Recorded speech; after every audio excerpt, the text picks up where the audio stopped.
Hello everyone, welcome to my course. In this lecture, you will learn about empirical data.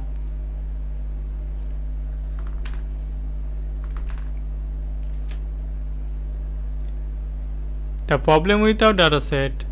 Our dataset is compiled from many different sources, news, stories, data dumps from attackers, and data from talented security researchers and organizations that compile and report on data branches.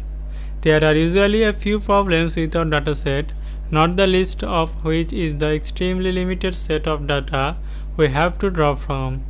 Some of the major issues with the dataset we have to draw from including: not all compromises are discovered, not all the discovered promises are reported, not all the facts of any specific compromise are always uncovered, some facts released may be misleading or even correct.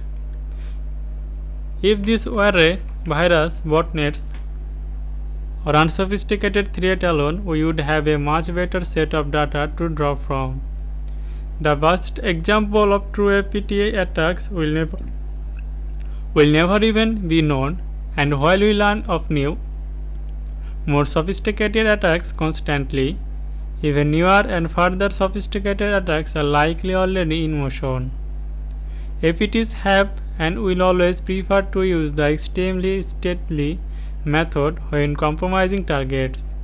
An APT hacker will avoid leaving artifacts on compromised system unless it is absolutely necessary to maintain access to the target organization.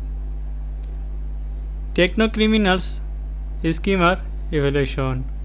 At the low tiers of the threat pyramid are attackers that does not necessarily possess any serious technical skill but use technology to complement traditional crime. Schemas are physical device created to steal credit card data by physically sweeping a card and storage the internal to the schema.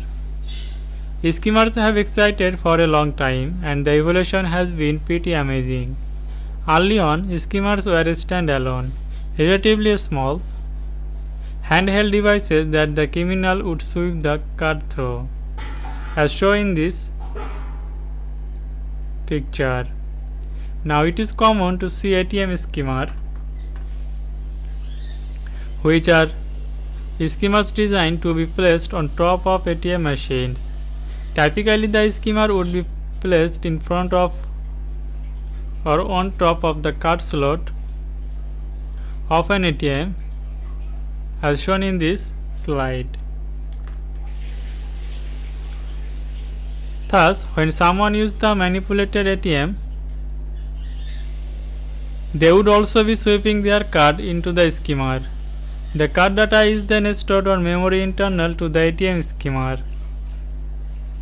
The criminal that placed the schema on the ATM would then return to the ATM and retrieve his schema.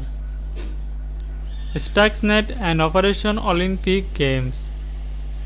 Stuxnet is a Win32 worm that targeted industrial control systems, specifically cement systems that are used in nuclear power plants.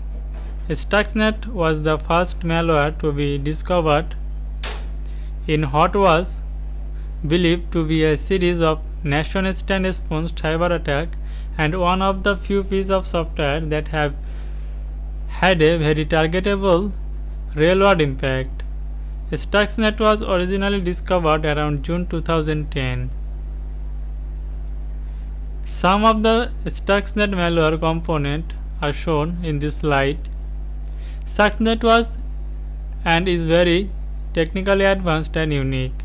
Not only was it fairly large at 500 kilobytes, but it also used a plethora of different attacks.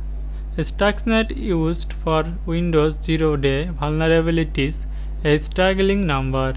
Even more amazing is the fact that none of the exploits took advantage of memory corruption vulnerability.